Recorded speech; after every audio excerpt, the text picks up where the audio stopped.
concerned about that aspect. I don't think we need to talk about that anymore, but just in conclusion then is I think we need to clarify our intent with regard to two-story buildings in the downtown. The land use attorney that was hired to work on the library project, she also concluded that the way our code is currently worded, there's too much wiggle room in it, and she advised that we do something and said that she'd be happy to come in for a price, propose an ordinance change for us if we wanted. But as I've already mentioned, if we decide very simply we want to require two-story, we can do that with one sentence change in our code. And it won't cost us anything. It won't cost us a penny. Well, we like that. Yeah, we like that one. And it's up to you guys, if you head that direction, whether you want to make any exceptions. I thought maybe we get some direction from the city council, but we did not.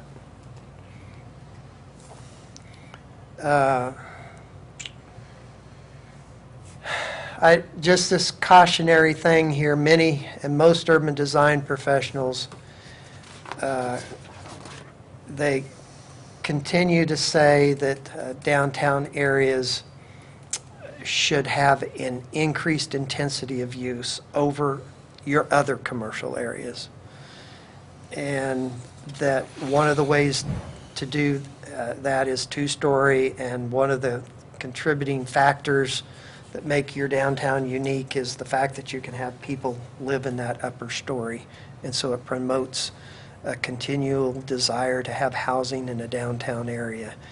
And without two stories, you're kind of putting your downtown in a handicapped situation, because you don't have that opportunity offered anywhere, because you have a very beautiful downtown, but it's all one story. And you're also handicapping your downtown because it has a little less of a uniqueness or sense of place that's different than what you have along the highway. Probably the only difference is that you have the buildings up to the street, so you don't have the parking lot in front. So that's my two bits on introducing this topic to you, and having hopefully having some input come back through the Planning Commission to staff here on what direction we should eventually go. And by televising this tonight, your compatriots that aren't here can always watch this video. Your chair has already heard this because he attended the City Council work session, although I elaborated a little more than I did at the council meeting. Brian, the maximum lot coverage, there's a couple spots in here where it was pointed out that there's no maximum lot coverage. Wouldn't that in part be taken up by maximum footprint of the building? Yes. I guess in my thinking, a maximum lot coverage would say that you cannot cover any more than this much of your lot with a building.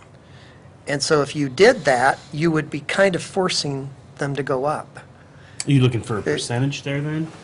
Or yeah, if we had one, it's kind of like the floor area ratio, and we have, actually we got rid of that in the residential zones now. There's always been a maximum lot coverage in a residential zone. It's always been 35-45%. What that does is it means the rest of your lot has to be in landscaping. Because, well, not quite. It doesn't quite mean that, because it only refers to the building footprint. Not driveway. And so the maximum lot coverage has always referred to the building itself and not the driveways and such. And so we've had situations in the residential districts where their footprint can be below 35%, and let's say they have a second story on their house, but they pave the entire front yard, and some of them will pave the backyard too.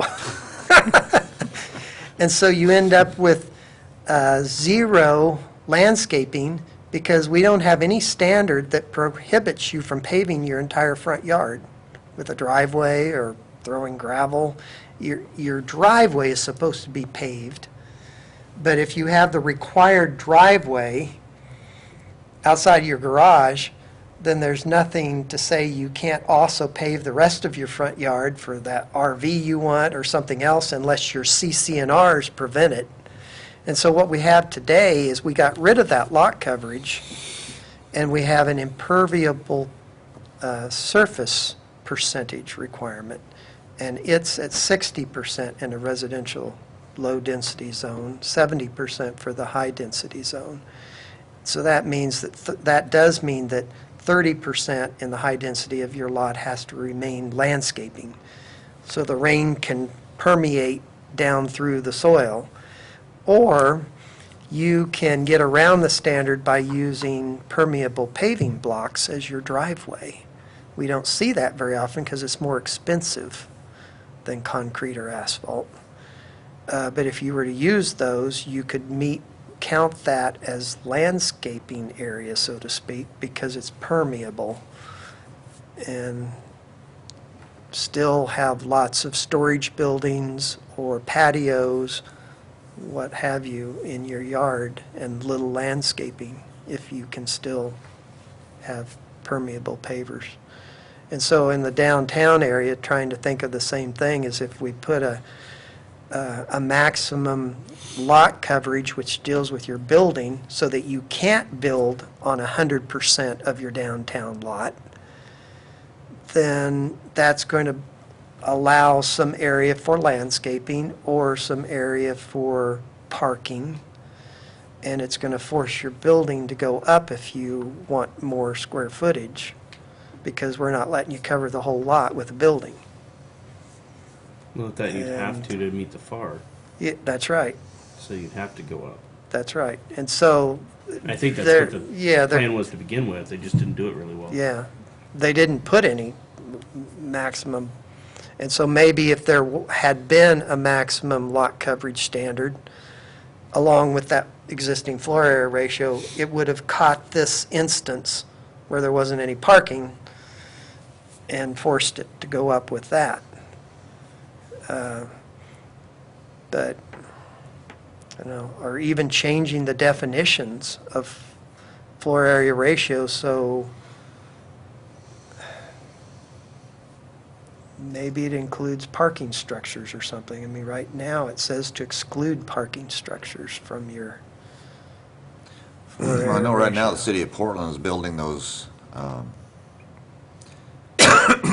residential housing places and providing no parking, and Right. there's all kinds of noise being raised about that, because, I mean, want to or not, people are going to have cars. Sure, some will not, opt not to, but people got to have a place for their cars. Right. They've been basing all that historically in Portland on the fact that there's been such an emphasis on transit, and if you have a robust transit system that easily supplies a way for people to get to their daily needs and get to work, then they don't need a car, and they'll choose to live in a location that they'll use the transit and really won't buy a car. And there's been lots of demonstration of that in Portland and other areas, that when you have good, robust transit, that there's a high percentage of people that will actually not have a car. And so that's why they were allowing these apartment buildings to occur in areas that had good transit. But they're finding that there's still a percentage of those residents that clearly do have a car, and they didn't provide any parking, and so they're parking in the neighborhood, and so now they're backing off on that some. And so there's a balance in all these things, and that's why we have to look at our own situation and use examples of people that have tried to do something, and if it's thwarted them, because I think there's a good chance that Canby Rental would move forward in building a brand-new one-story building. But that's a very, very visible corner to our downtown, and it's the core. And if we had another historic-looking building like the Backstop Grill right on the corner that had a high presence, a two-story, that would be a marked addition to getting more of those as we go along in the downtown area. And there's not, I say that there's not a lot of examples of quality buildings to be saved in downtown Canby. And so that means redevelopment in the future is highly probable. And so, as the city councilor said, they believe we're going to get new development in downtown Canby in the future, and they just want us to be prepared with the best modern downtown standards as we can to promote the vibrancy. And we can continue to disagree whether that is one-story buildings or two-story. And we go back to 5 to 7 planning commissioners make that decision for the community on their own in a vacuum, or they at least consider the public input we got that said, the citizens said they preferred 2 stories. They didn't go so far to make it absolutely required. Maybe we could do a land swap, get the Canby rental place to go over there to the industrial park and swap it out there. Well, There's a lot of vacant places, empty space over there. Yeah. Canby Rental is a kind of grandfathered in use, basically, in the downtown area, because they are an outdoor kind of implement situation, and they have Really fencing. doesn't lend itself to 2 stories, as you said. Yeah. It's more of a one-story Yeah, operation. it really isn't the ideal use in a downtown area, just like drive-in type facilities aren't the ideal thing in a downtown area because they promote cars coming in across a downtown sidewalk.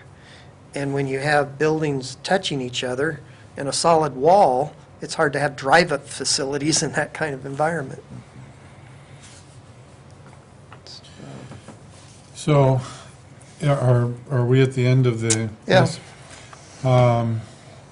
So most of you guys disagree, there's only 3 of us here.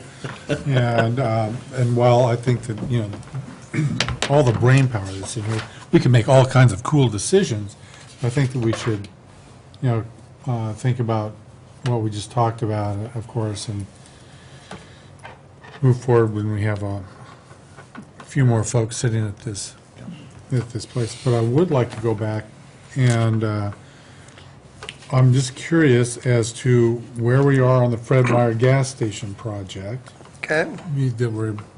Are you familiar with that? Yes. Okay. Oh, yeah. I So- came and testified on it before I was a member of the board.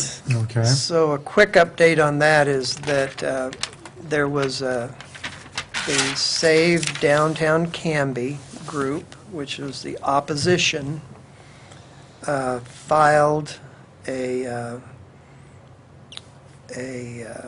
appealed the council decision that approved the combined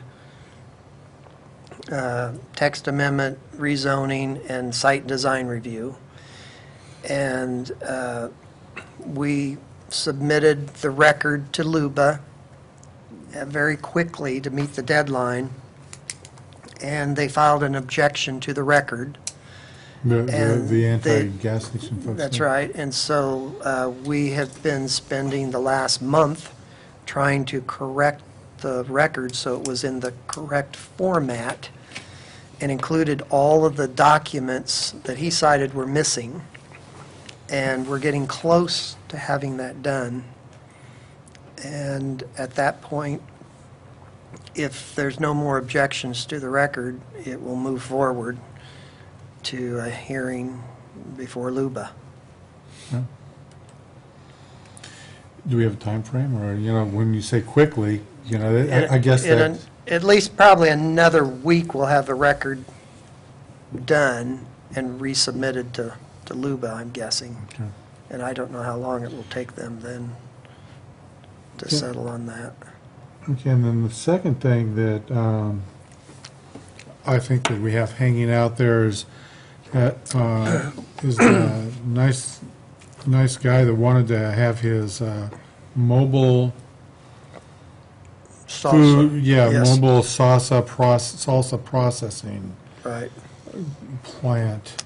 Has that been resolved, or has he just dropped it, or? I'm not quite sure where he's at right now, and I'll remind you that we did give him the approval to do it as a home-based business. Right. He didn't seem to necessarily want to take advantage of that, and staff has not had time to try to figure out a total new approach since we dropped the food vendor ordinance as being applicable, to try to figure out another solution, although we do have a concept of what we're thinking about now, but we haven't had time to try to implement it yet.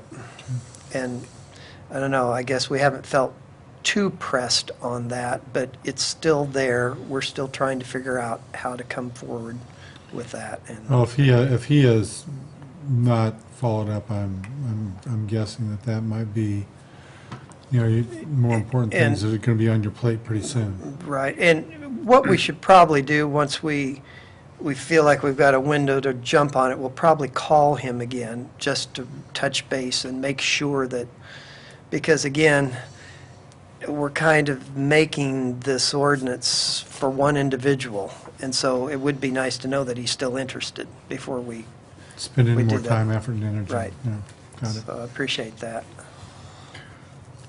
Anything else? I don't think so. Well, I thought this was very productive and informative for us, and Great. a lot to think about.